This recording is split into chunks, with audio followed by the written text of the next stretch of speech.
Good morning, my dear student. Welcome to the online classes developed by Shri Mahavir Shikshan Sansthan, Kishangarh, Renwal. Myself Rakesh Yadav, PGT chemistry. बच्चों, last video में हमने empirical formula और molecular formula के बारे में पढ़ा था और ये देखा था कि उन दोनों में क्या रिलेशनशिप है। एम्पेरिकल फार्मूला से मॉलिक्यूलर फार्मूला किस प्रकार डेवलप किया जा सकता है। ठीक है बच्चों, आज का जो ये वीडियो है बेसिक कंसेप्ट ऑफ केमिस्ट्री का जो पार्ट 7 चल रहा है वो किसके ऊपर है, वो है स्टोइकियोमेट्री ऑफ केमिकल रिएक्शन। बच्चों, स्टोइकियोमेट्री क्या चीज़ है? जब भी हम कोई सब्सटेंस रिएक्शन में लेते हैं, जो पार्टिसिपेट करते हैं, उन सब्सटेंस को हम लोग क्या बोलते हैं? रिएक्टेंट्स बोलते हैं। और रिएक्टेंट्स आपस में रिएक्ट करके जो नए सब्सटेंस बनाते हैं उन्हें हम क्या बोलते हैं? प्रोडक्ट बोलते हैं। तो हम सब ये जानते हैं कि केमिकल रिएक्शंस में रिएक्टेंट जो है वो कन्वर्ट होता है प्रोडक्ट में। तो जो केमिकल रिएक्शन के दौरान रिएक्टेंट और प्रोडक्ट को जिन कोफिशिएंट्स के द्वारा, जिन न्यूमेरिकल या डिजिटल जो कोफिशिएंट्स होते हैं उनके द्वारा जो बैलेंस किया जाता है, उस बैलेंसिंग को कहा जाता है स्टोइकियोमेट्री ऑफ केमिकल रिएक्शन। ठीक है, स्टोइकियन जो है बच्चों ये ग्रीक वर्ड है और स्टोइकियन का मतलब होता है एलिमेंट्स। जो भी एलिमेंट होंगे, जैसे कार्बन है, नाइट्रोजन है, हाइड्रोजन, कोई भी, तो उन एलिमेंट्स को हम मेज़र करते हैं वहाँ पर कि लेफ़्ट और राइट यानी रिएक्टेंट साइड और प्रोडक्ट साइड दोनों साइड में वो दोनों इक्वल अमाउंट में रहें, चाहे वो मोल के रूप में हो, चाहे वो मॉलिक्यूलर मास के फॉर्म में हो, चाहे वो वॉल्यूम के रूप में हो। तो इस प्रकार से उनका बैलेंस होना चाहिए। और मेट्रॉन का मतलब होता है मेजरमेंट। तो आप समझ ही गए होंगे कि केमिकल रिएक्शंस में जो एलिमेंट पार्टिसिपेट कर रहे हैं उनको हम रिएक्टेंट और प्रोडक्ट साइड में जब मेजरमेंट करते हैं, बैलेंस करते हैं, उसी को कहा जाता है स्टोइकियोमेट्री। ठीक है बच्चों, अब स्टोइकियोमेट्री को करने के लिए या केमिकल रिएक्शन को बैलेंस करने के लिए जिन कोफिशिएंट्स को हम लोग यूज में लेते हैं उनको कहा जाता है स्टोइकियोमेट्रिक कोफिशिएंट्स। ठीक है बच्चों, हम एक एग्जांपल यहाँ पर लेते हैं। एग्जांपल कुछ इस प्रकार से है। मान लीजिए हमने मेथेन को बर्न किया, तो बर्न करने के लिए कौन सी गैस रिक्वायर्ड है? ऑक्सीजन गैस रिक्वायर्ड है। और इनकी रिएक्शन से बच्चों बनता है कार्बन डाइऑक्साइड और एक बनता है यहाँ पर वाटर वेपर्स। ठीक है बच्चों, और हमें ध्यान रखना होगा burning of hydrocarbon is exothermic process. यहाँ पर हीट इवॉल्व होती है, तो इसके साथ में, इन प्रोडक्ट के साथ में हीट भी इवॉल्व होगी, जो हम आगे के चैप्टर्स में थर्मोडायनेमिक्स में इसको स्टडी करेंगे। आज के इस वीडियो में हम लोग ये देख रहे हैं कि हमारे पास जो केमिकल रिएक्शंस है उसमें रिएक्टेंट कौन है? Methane and oxygen, and the products are carbon dioxide and water. क्या इस रिएक्शन को देखने से हमें लग रहा है कि लेफ्ट और राइट साइड में जो एलिमेंट हैं क्या वो बैलेंस फॉर्म में है, इक्वल अमाउंट में है? बिल्कुल नहीं है। ये एलिमेंट यहाँ पर कुछ ऐसे हैं जो बैलेंस फॉर्म में नहीं है। तो इनको बैलेंस करने के लिए हम जिन कोफिशिएंट्स को यूज करेंगे वो होंगे हमारे स्टोइकियोमेट्रिक कोफिशिएंट्स। फॉर एग्जांपल, आप लेफ्ट साइड में देखेंगे तो यहाँ पर हाइड्रोजन एटम कितने हैं? 4, जबकि राइट साइड में हाइड्रोजन एटम कितने हैं? 2। तो इस 2 वाले को हम बैलेंस करेंगे इसके साथ में, तो हम इसको मल्टीप्लाई कर देते हैं बच्चों 2 से। तो यहाँ 2 जो है वाटर मॉलिक्यूल का 2 मोल हो गया या 2 वॉल्यूम हो गया, ये 2 हमारा स्टोइकियोमेट्रिक कोफिशिएंट है। इसी प्रकार से कार्बन तो बैलेंस है, लेकिन ऑक्सीजन को हम देखते हैं तो राइट साइड में ऑक्सीजन 2 एटम इधर हैं और 2 एटम इधर हैं। कितने हो गए? ये 4। तो हम इसको कितने से मल्टीप्लाई कर लें? 2 से मल्टीप्लाई कर लें। Now we can say that the chemical reaction is already balanced. इस बैलेंस रिएक्शन को ही हम कहते हैं स्टोइकियोमेट्रिक रिएक्शन और balance reaction. In this reaction we can say that कि मेथेन जो है हमारे पास में ये कितना मोल है? हमारे पास 1 मोल। आप देख सकते हैं इसके आगे कुछ लिखा हुआ नहीं है, तो ये 1 मोल को इंडिकेट कर रहा है। However the oxygen molecule are in 2 moles. ये कितने मोल है हमारे पास? 2 मोल से। कार्बन डाइऑक्साइड ऑल्सो 1 मोल है। एंड सिमिलरली वाटर कितना मोल हो चुका है? यहाँ पे 2 मोल हो चुका है। अगर हम इसका मोलिकुलर मास निकालें बच्चों, तो मेथेन का मोलिकुलर मास हमने कल परसों भी सीखा था। कार्बन का 12 है, हाइड्रोजन का 4 हो गया, 12 + 4 कितने हो गए? 16। तो 16 ग्राम मेथेन रिएक्ट कर रही है कितने ग्राम ऑक्सीजन के साथ में? 1 मोल ऑक्सीजन का कितना होता है? एक ऑक्सीजन एटम का होता है 16, तो 2 का कितना हो गया? 32। और 32 × 2, हम इसको क्या लिख लेंगे? 32 × 2 = 64 ग्राम। ठीक है बच्चों, इसी प्रकार से कार्बन डाइऑक्साइड का निकाला जाएगा तो ये हो जाएगा 44 ग्राम, और वाटर का निकाला जाएगा तो एक वाटर मॉलिक्यूल के हम लोग निकाल चुके हैं। ये कितना होता है? ये हमारे पास 16 है, 16 और 2 कितने हो गए? 18। तो ये हो जाएगा 2 × 18 = 36 ग्राम। तो हम इस दूसरी फॉर्म से क्या कह सकते हैं, ज़रा देखिए आप लोग, 1 मोल मेथेन रिएक्ट कर रहा है 2 मोल ऑक्सीजन के साथ में और रिएक्ट करके बना रहा है 1 मोल कार्बन डाइऑक्साइड और 2 मोल वाटर मॉलिक्यूल। इसी प्रकार से हम रिएक्शन को यूँ भी कह सकते हैं कि 16 gram of methane react with 64 gram of oxygen and form 44 gram of carbon dioxide and 36 gram of water molecule. अगर ये सब गैसियस फॉर्म में हो बच्चों तो हम इसको क्या कह सकते हैं कि 22.4 litre methane react with 22.4 into 2, तो ये कितना हो जाएगा बच्चा हमारे पास में 44.8 litre oxygen and both react to each other form 22.4 litre of CO2 and similarly 22.4 litre into 2 is equals to कितना हो जाएगा, ये भी 44.8 लीटर वाटर वेपर्स बना रहे हैं, ठीक है ना। तो इस प्रकार से इसको कहा जा सकता है। हम इसको अवोगाद्रो नंबर में बोलें तो ये 1 मोल है, तो 1 मोल इक्वल्स टू 1 अवोगाद्रो नंबर, तो इसको Na लिखा जा सकता है, इसको लिखा जा सकता है 2 इंटू Na, इसको लिखा जा सकता है ओनली Na 1 अवोगाड्रो नंबर और इसको लिखा जा सकता है 2 अवोगाड्रो नंबर। तो ये 4 तरीके से हम इस केमिकल रिएक्शन को सॉल्व आउट करने में या इसको एक्सप्रेस करने में हम यूज लेंगे। यही है हमारे स्टोइकियोमेट्री ऑफ केमिकल रिएक्शन। तो किसी भी केमिकल रिएक्शन को जब हम बैलेंस फॉर्म में लिखेंगे तो वो जो बैलेंसिंग के लिए जो डाटा यूज करेंगे वो तो हो जाएगा हमारा स्टोइकियोमेट्रिक कोफिशिएंट और उस केमिकल रिएक्शन को हम लोग इस प्रकार से बैलेंस करके बता सकते हैं। तो ये बात आपको समझ में आ गई। अब बच्चों बात ये आती है कि केमिकल रिएक्शन में जो रिएक्टेंट और प्रोडक्ट बन रहे हैं तो इनमें रिलेशनशिप को भी हम लोग एक्सप्रेस कर सकते हैं in the form of stoichiometry. तो अगली क्लास में या अगले टॉपिक जो हमारे पास में वो क्या है, इनके बीच में रिलेशनशिप, कि इनमें क्या क्या रिलेशनशिप हो सकता है। बच्चों हम ये कह सकते हैं कि रिएक्टेंट और प्रोडक्ट के बीच में 2-3 तरह के रिलेशनशिप होते हैं। पहला होता है मास मास रिलेशनशिप, दूसरा होता है वॉल्यूम वॉल्यूम रिलेशनशिप और तीसरा होता है मास वॉल्यूम रिलेशनशिप।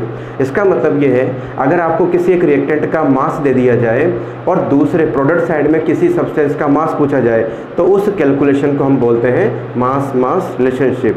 सिमिलरली अगर वॉल्यूम वॉल्यूम दे दिया जाए, चाहे रिएक्टेंट का हो चाहे प्रोडक्ट का हो, तो स्टोइकियोमेट्री के यूज से हम उनमें रिलेशनशिप बता सकते हैं। We can calculate the mass and mass relationship, we can also calculate volume volume relationship of reactants and product। तो अगला टॉपिक हमारे पास आता है relationship between reactant and product। हाँ तो बच्चों हमारे पास पहला जो आता है वो है मास मास रिलेशनशिप। हमारे पास एक क्वेश्चन गिवन है कि हमने कॉपर कार्बोनेट को गर्म किया और गर्म करने से हमको 2 सब्सटेंस एज अ प्रोडक्ट प्राप्त हुए। एक को हमने कहा कॉपर ऑक्साइड और दूसरे को हमने कहा कार्बन डाइऑक्साइड, ठीक है। अब क्वेश्चन में पूछा जा रहा है कि जो कॉपर ऑक्साइड मिला हमें उसका मास निकालना है और एक सब्सटेंस का हमें उसमें मास गिवन है। किसका मास गिवन है? कॉपर कार्बोनेट का।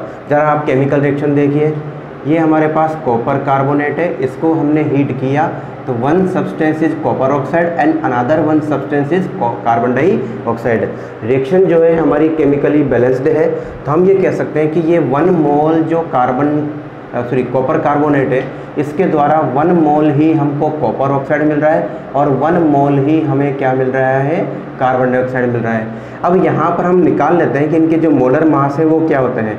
तो molar mass of copper carbonate is equals to, copper का एटॉमिक मास कितना होता है? 63.5, कार्बन का कितना होता है? 12 और ऑक्सीजन 3 है, एक ऑक्सीजन का 16 होता है तो ये हो गया 48। इन सबको हम ऐड कर लेंगे तो ये आ जाएगा 123.5 ग्राम में। इसी प्रकार से molar mass of copper oxide का भी निकाल लेते हैं। कॉपर ऑक्साइड, कॉपर का कितना? 63.5, ऑक्सीजन का कितना हो गया? 63, तो ये हो जाएगा हमारे पास 79.5 ग्राम। और कार्बन डाइऑक्साइड का भी निकालना चाहें तो निकाल सकते हैं, बट हमें रिक्वायर्ड नहीं है यहाँ पे। तो कार्बन डाइऑक्साइड का मोलर मास कितना हो जाएगा?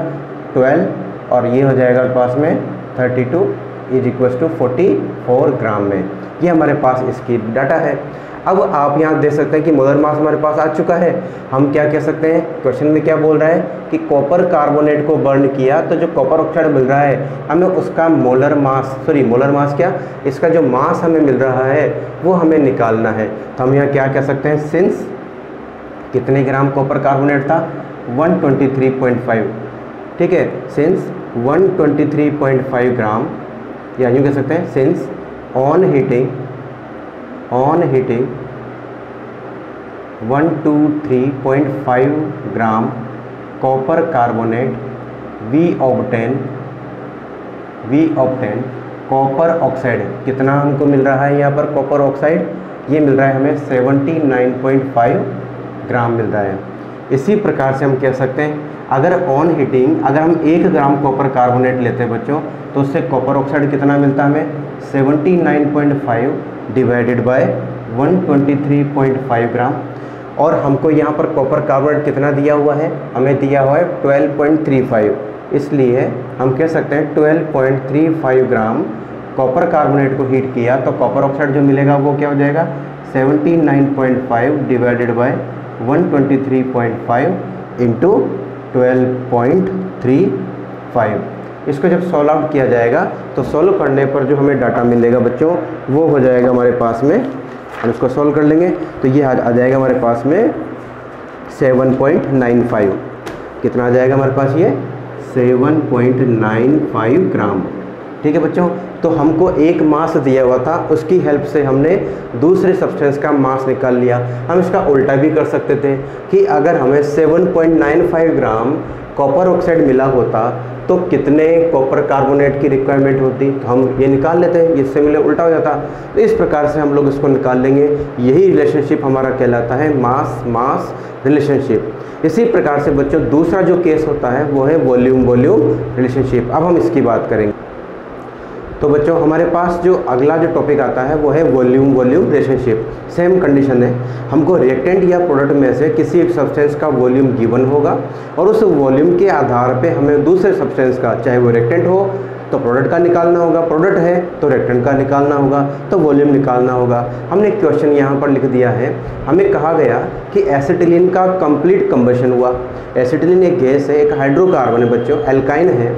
उसका जब कंप्लीट कंबशन हुआ तो हमने इसका जब कंबशन हो रहा है तो उसका जो वॉल्यूम लिया गया वो बताया हुआ है कि 200 ml है। उस 200 ml के बेस पर जिसका सब्सटेंस हमें मिलेगा एज अ प्रोडक्ट क्या मिल रहा है हमें? यहाँ पर ऑक्सीजन मिल रहा है। तो उस ऑक्सीजन का हमें वॉल्यूम कैलकुलेट करना है। सबसे पहले तो हमें केमिकल रिएक्शन को एज ए स्टोइकियोमेट्री लिखना होगा। तो जरा हम इसका सॉल्यूशन देखते हैं कि क्या इसका सॉल्यूशन होगा। हमने एसिटिलीन को लिया, एसिटिलीन का फॉर्मूला होता है बच्चों C2H2 और इसका बर्न किया, ऑक्सीजन की प्रेजेंस में बर्न कर रहे हैं हम इसको। जब इसको बर्न किया जाएगा तो CO2 और वाटर वेपर हमें प्राप्त होंगे, साथ में हमें हीट भी ऑब्जर्व होगी। अब यहाँ पर इसका केमिकली ये बैलेंस नहीं है तो हम इसको 2 से मल्टीप्लाई कर लेते हैं। कार्बन यहाँ पर बैलेंस हो गया, हाइड्रोजन यहाँ पर 2 है, हाइड्रोजन यहाँ पर 2 है, ठीक है बच्चों। तो ये हमारे पास में केमिकल रिएक्शन चल रही है और इसको हम अगर 2 से मल्टीप्लाई करते हैं और इसको मल्टीप्लाई कर लिया जाए 4 के साथ में, इसको मल्टीप्लाई कर लिया जाए 5 के साथ में और इसको मल्टीप्लाई कर लिया जाए यहाँ 2 के साथ में, तो क्या ये रिएक्शन बैलेंस हो रही है? क्या 10 ऑक्सीजन एटम, 8 और 2 10। तो ये हमारी केमिकल रिएक्शन जो है बच्चों 100% क्या हो चुकी है? केमिकली बैलेंस हो चुकी है। अब वॉल्यूम फॉर्म में हमें लिखना है तो 2 volume of acetylene react with 5 volume of oxygen and form 4 volume of CO2 and form 2 volumes of water vapor। ये हमें मिल गया।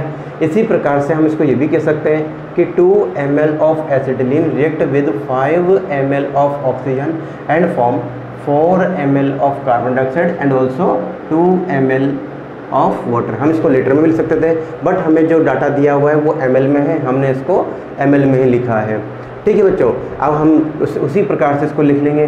तो एसिटिलीन के कितने ml से हमें कितने मोल O2 मिल रही है यहाँ पे, सॉरी कितने मोल O2 रिक्वायर्ड है? 5 ml। हमें इस चीज़ को निकालना है तो हम कह सकते हैं since 2 ml of acetylene on burning require कितना कर रही है? रिक्वायर कर रही है 5 ml ऑफ ऑक्सीजन, ठीक है ना। इसी प्रकार से अगर ये 1 ml होती है एसिटिलीन तो कितना रिक्वायर करती? 5/2 ml रिक्वायर करती। और चूंकि हमें एसिटिलीन के कितने ml दिए हुए हैं? 200 ml, 200 ml of acetylene on burning require how much ml of oxygen? तो 5/2 इंटू 200।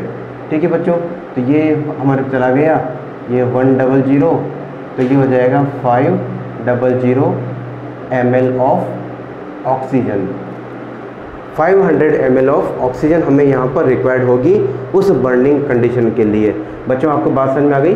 तो इस प्रकार से हम लोग क्या निकाल सकते हैं, इसका रिलेशनशिप निकाल सकते हैं वॉल्यूम और वॉल्यूम का। सिमिलरली हमको मास गिवन हो और मास के बेस पर हमको वॉल्यूम निकालना हो तो हम वॉल्यूम वाला भी काम यहाँ पे कर सकते हैं। ठीक है बच्चों, तो इस प्रकार से हम लोगों ने आज की क्लास के अंदर ये पढ़ा कि जो स्टोइकियोमेट्री है उसकी क्या यूटिलाइजेशन है, और उस यूटिलाइजेशन के बेस पर हम रिएक्टेंट और प्रोडक्ट में मास और वॉल्यूम या मास वॉल्यूम कोई भी रिलेशनशिप हो तो हम उसको कैसे एक दूसरे के साथ रिलेट कर सकते हैं। आशा करते हैं आपका जो ये आज का जो वीडियो है वो आपको समझ में आ गया होगा। अगले वीडियो में हम लोग बात करेंगे कंसंट्रेशन कैलकुलेशन की। ठीक है बच्चों, तब तक के लिए ऑल द बेस्ट।